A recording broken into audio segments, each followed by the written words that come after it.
Biology class 9 chapter 4 cells and tissues. आज हम study करेंगे cell membrane. Cell membrane is present in all prokaryotic and eukaryotic cells. Prokaryotic cells which do not have distinct nucleus, जिनमें true nucleus absent होता है, and eukaryotic cells which possess distinct nucleus. तो तमाम prokaryotic और eukaryotic cells में cell membrane present होती है, लेकिन एनिमल सेल्स में सबसे आउटर मोस्ट बाउंड्री होती है सेल मेम्ब्रेन की, जबकि प्लांट सेल्स में क्योंकि सेल वॉल प्रेजेंट होती है तो that's why inside the cell wall जो है सेल मेम्ब्रेन प्रेजेंट होती है। इसके अलावा सेल मेम्ब्रेन थिन होती है, इलास्टिक है, यानी कि फ्लेक्सिबल होती है, कवर्स करती है साइटोप्लाज्म को विच कंटेन द ऑर्गेनेलिज, जिसमें तमाम ऑर्गेनेलिज प्रेजेंट होते हैं, like mitochondria, ribosomes, nucleus, endoplasmic reticulum. तो ये तमाम ऑर्गेनेलिज जो हैं प्रेजेंट होते हैं विद इन दिस साइटोप्लाज्म।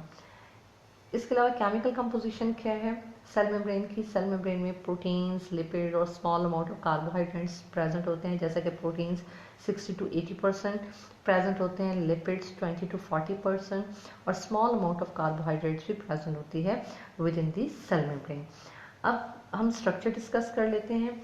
तो स्ट्रक्चर को एक्सप्लेन करने के लिए फ्लूइड मोज़ेक मॉडल को प्रेजेंट किया गया which explain the structure of cell membrane. तो according to the fluid mosaic model, cell membrane have lipid bilayer, यानी कि लिपिड बाइलेयर प्रेजेंट होती है। लिपिड बाइलेयर जैसे आपको ऊपर अपर लेयर नज़र आ रही है और एक लोअर लेयर नज़र आ रही है, ये लिपिड्स की दो लेयर्स होती हैं। इन टू लेयर्स ऑफ लिपिड्स में प्रोटीन्स प्रेजेंट होते हैं, प्रोटीन्स एम्बेडेड होते हैं।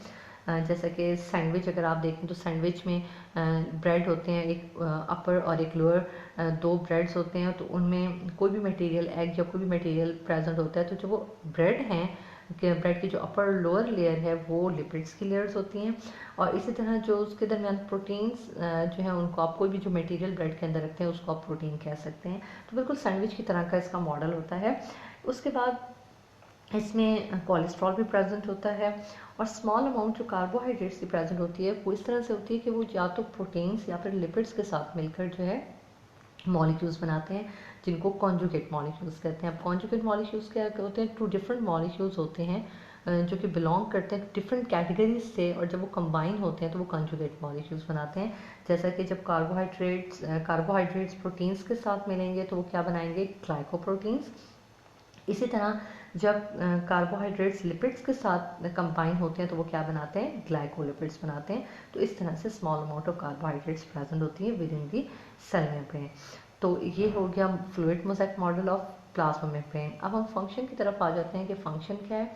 तो प्लाज्मा मेम्ब्रेन यानी कि cell membrane semi permeable barrier का काम करती है। सेमी परमेएबल बैरियर मीन्स के allows some molecules to pass through it and prevent the passage of others। कुछ मॉलिक्यूल्स को तो ये पास होने देती है, एक्सचेंज करती है मॉलिक्यूल्स के, लेकिन कुछ मॉलिक्यूल्स को, जैसे कोई लार्ज मॉलिक्यूल्स होते हैं, डिजीज कॉजिंग एजेंट्स होते हैं, तो उनको ये क्या कर देती है? सेल के अंदर एंटर होने से रोकती है। इसके अलावा इस तरह से क्या होता है कि जो इंटरनल कंपोजिशन होती है सेल की वो भी मेंटेन रहती है। और इसके अलावा इसका जो एक मेन रोल है वो क्या है कि ये केमिकल मैसेजेस को रिसीव करती है, यानी कि जो दूसरे सेल्स से जो सिग्नल्स होते हैं उनको ये रिसीव करती है। इसके अलावा आइडेंटिफाई अदर सेल्स, यानी कि रिकग्नाइज करती है पर्टिकुलर टाइप ऑफ सेल्स को जो है ये रिकग्नाइज करती है। हमारा नेक्स्ट टॉपिक है cytoplasm. Cytoplasm is semi viscous. Semi viscous होता है, यानी कि विस्कस का मतलब होता है थिक, तो सेमी विस्कस यानी कि ना ये ज़्यादा थिन होता है ना ज़्यादा थिक होता है।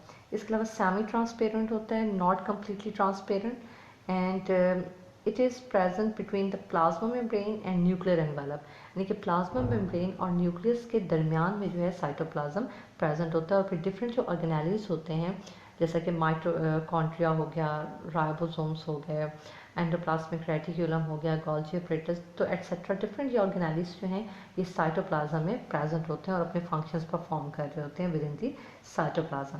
अब हम कंपोजिशन देख लेते हैं साइटोप्लाज्म की। तो साइटोप्लाज्म कंटेन करता है वाटर, और उसमें ऑर्गेनिक मॉलिक्यूल्स भी प्रेजेंट होते हैं, इनऑर्गेनिक सॉल्ट्स भी प्रेजेंट होते हैं। तो ऑर्गेनिक मॉलिक्यूल्स जैसे कि प्रोटीन्स हो गए, कार्बोहाइड्रेट्स हैं, लिपिड्स हैं, और इनऑर्गेनिक सॉल्ट्स या तो ये कम्प्लीटली या फिर पार्शली जो है डिजॉल्व होते हैं विद इन दी साइटोप्लाज्म। अब साइटोप्लाज्म का फंक्शन क्या है? तो साइटोप्लाज्म एक तो स्पेस प्रोवाइड करता है ऑर्गेनेल्स को कि वो अपनी प्रॉपर फंक्शनिंग करें विद इन द साइटोप्लाज्म, और इसके अलावा ये डिफरेंट जो मेटाबॉलिक रिएक्शंस होते हैं, जो डिफरेंट बायोकेमिकल रिएक्शंस हो रहे होते हैं सेल के, वो भी साइटोप्लाज्म में हो रहे होते हैं। जैसे कि फॉर एग्जांपल ग्लाइकोलिसिस का जो प्रोसेस है, which is the step of the cellular respiration. तो सेलुलर रिस्पायरेशन में क्या होता है कि ग्लूकोज की ब्रेक डाउन हो रही होती है, तो वो जो ब्रेक डाउन होती है ग्लूकोज मॉलिक्यूल्स की, तो ये जो ग्लाइकोलिसिस का प्रोसेस हो रहा होता है ये कहाँ होता है, ये विद इन द साइटोप्लाज्म हो रहा होता है।